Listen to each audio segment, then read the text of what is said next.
అలానే మిస్సెస్ రావు ఆధార్కి కూరలు పీకేసింది సుప్రీంకోర్టు.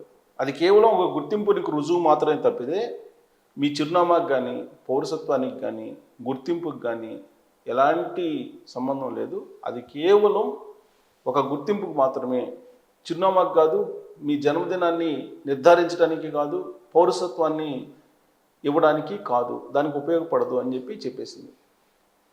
ఇప్పటి వరకు ఆధారు అన్నిటికీ సరిపోతుందని చెప్పి అనుకున్నారు. కానీ ఇప్పుడు ఆధారు అన్నిటికీ సరిపోదు, ఇది కేవలం గుర్తింపు కోసం మాత్రమే అని చెప్పి సుప్రీంకోర్టు చెప్పేసింది. సో దీంతో దానికి ఉన్నటువంటి ప్రాధాన్యతని కోల్పోయింది.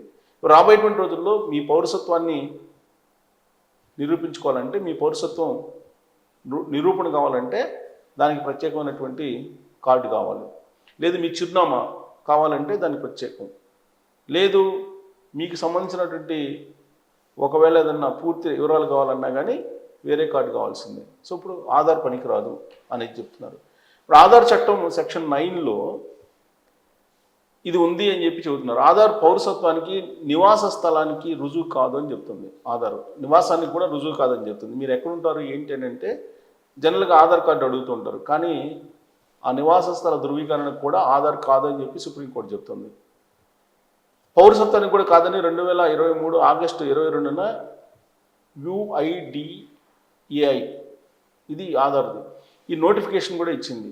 ఆ నోటిఫికేషన్ ప్రకారం ఇది కేవలం గుర్తింపు కార్డు మాత్రమే. కొత్త ఓటర్ నమోదుకు కానీ, అలాగే పుట్టినరోజు నిర్ధారణకు కానీ, నివాస స్థలానికి ధృవీకరించడానికి కానీ ఈ ఆధార్ను చూపిస్తున్నారని, అలా చూపించకుండా ఆదేశాలు జారీ చేయాలని చెప్పి కోర్టును కోరితే కోర్టు ఆ మేరకు తీర్పు ఇచ్చింది.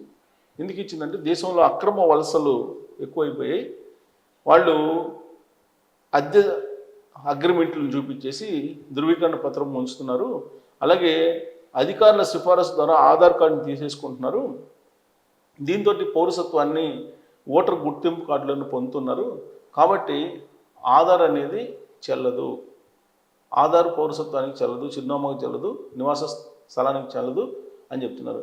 ఎందుకంటే వలస వచ్చినటువంటి వాళ్ళు చాలామంది బంగ్లాదేశ్ నుంచి రోహింగ్యాలు ఇలాంటి వాళ్ళు అద్దెదారులకి దగ్గర నోటరీ చేంజ్ చేసుకుని దాన్ని చూపించి ఆధార్ను పొందుతున్నారు, ఆ తర్వాత పౌరసత్వం తీసుకుంటున్నారు. కాబట్టి ఇది చెల్లదు అని చెప్పి సుప్రీంకోర్టు చెప్పింది.